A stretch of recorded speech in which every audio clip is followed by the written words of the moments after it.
My name is Jordan Gates. I have worked at Supertech Computers Co. as an electronics technician and software writer for 18 years. However, each and every day since the 19th of October 2011, when Glenn Chapman, a man I loathed from 4 offices down the hall, was promoted. He became my superior and used his newfound position of power to torment me. I have been harassed and verbally abused at work by Glenn, an unjust punishment from a bitter, nasty man. I have tried getting him to stop, however he reminded me every day that I was helpless. Should I fight back, I would be fired on the spot.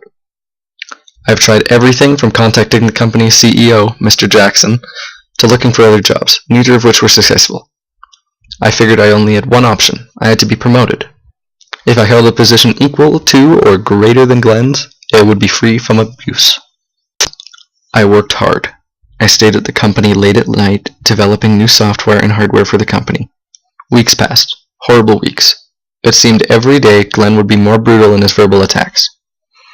He began stealing paper from my desk, causing a great deal of havoc, as well as spilling the hot coffee I drink in the morning, sometimes onto my clothes. After 46 days of working late, hiding projects from Glenn, and missing countless hours of sleep, I ran the final test on my newly created hardware and software, and determined it was time to show my work to Mr. Jackson. That same day, I noticed Glenn was watching me. He knew of my work, and he was determined to ruin it. I put the hardware prototype and the software CD into a box. I exited my office holding the box as carefully as I could. As I stuck my head out of the doorway, the halls were deserted. This bothered me. I ran out of the building as fast as I could. Outside, it was pouring rain. I pulled my overcoat above my head and hovered over the cardboard box containing my work. The parking lot was nearly empty. There were 2 cars there, mine and that boasting the company logo painted on the side, with Glenn in the driver's seat. I ran to my car, but just as I was within 20 feet, Glenn exited his car, wielding a broom handle. I sprinted as fast as I could to my car. I threw the keys in the box into the back seat, and slid my hand across the manual lock, locking it. A bolt of pain shot through my leg. Glenn was standing beside me. He had just delivered a full power swing to my shin. He proceeded to drag me from the car, bashing me with the stick as he went. The last moment before pain took over, I slammed my car door shut, locking the keys and my work inside. The broomstick broke over my head, sending splinters everywhere. I thought that he would leave now.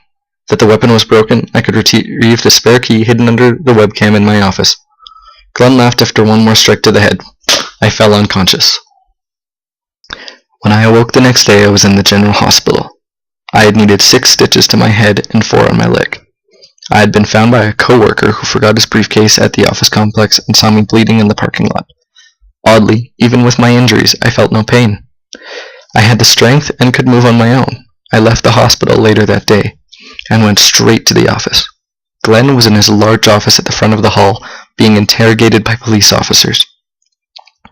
As I walked past, he angrily stared at me. I entered my office space. The room was torn to pieces, paper and CDs everywhere, but my webcam was untouched.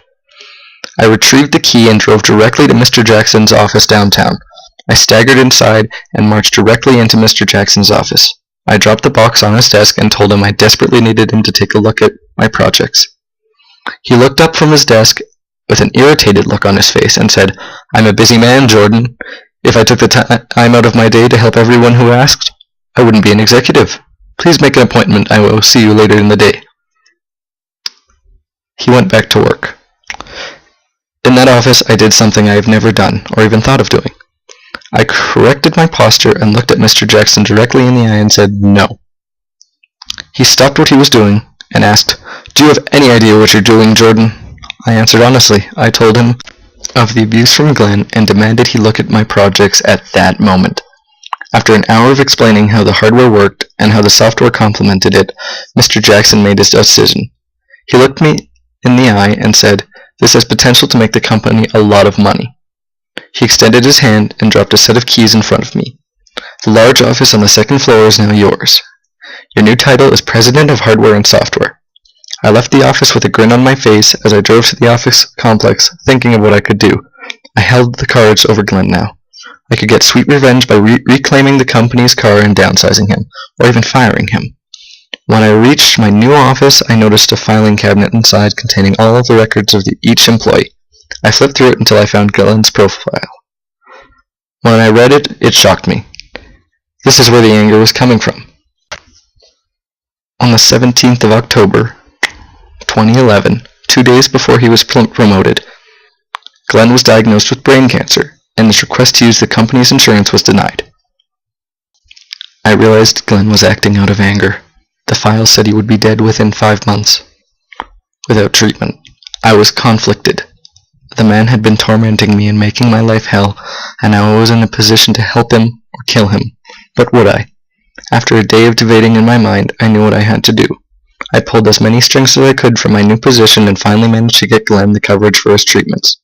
I put the information he needed in an envelope and marched into his office. He was sitting at his desk, looked up at me scared. I walked to the front of his desk and looked at him. "I will pack my things and leave by closing time," he said, sadly. "No," I replied, and dropped the envelope onto his desk and left the room. The clock ticked for 12 minutes as I sat in my office, thinking about what I had just done, when a knock came at the door. Glenn opened the door slightly, and then weakly whispered, "Thank you."